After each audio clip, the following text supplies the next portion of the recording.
Yes, be ready for the dictation. Start.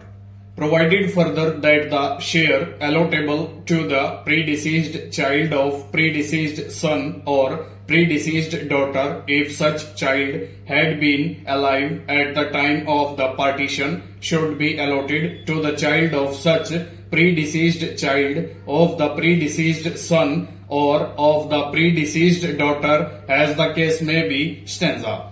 At this juncture, it is to be examined as to whether the appellants were entitled to claim partition in ancestral property in view of the amendment ? If the answer to this question is affirmative, then only further determination of dispute would arise. Stop. Prior to the amendment, it was only the male who would have been co-partner and entitled to claim the partition and share from the joint family property. Stop. On the other hand, daughter did not have any right to partition and to claim share in the ancestral property since she was not a co-partner. Stop. At the most, at the time of partition, she could only ask for reasonable maintenance and marriage expenses. Stanza. To cut a long story short, it is undisputed fact that late T.G. Basuvan, father of the appellants, had only ancestral properties and he did not leave behind any self-required properties.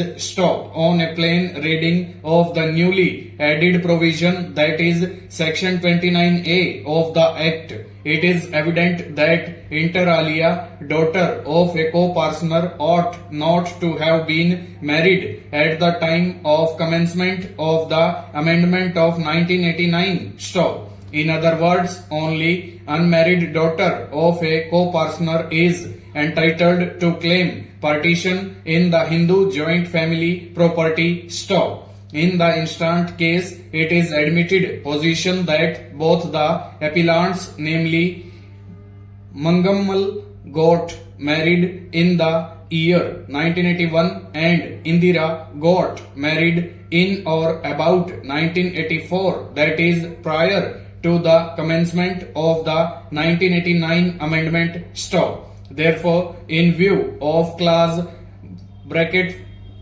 4 of the section 29A of the Hindu Succession bracket start Tamil Nadu Amendment bracket close Act 1989, appellants could not institute the suit for partition and separate possession at first instance as they were not the co-partners. Stanza. Moreover, under section 29A of the Act, legislature has used the word the daughter of a co-partner. Stop. Here the implication of such wordings mean both the co-partner as well as daughter should be alive to reap the benefits of this provision at the time of commencement of the amendment of 1989. Stop. The similar issue came up for the consideration before this court in Prakash and others versus Fulavati and others bracket 2016 to SCC 36. This court, while dealing with the identical matter, held at para 23 as under stanza. Accordingly, we hold that the rights under the amendment are applicable to living daughters of living co-partners as on 9th September 2005, irrespective of when such daughters are born. Stanza.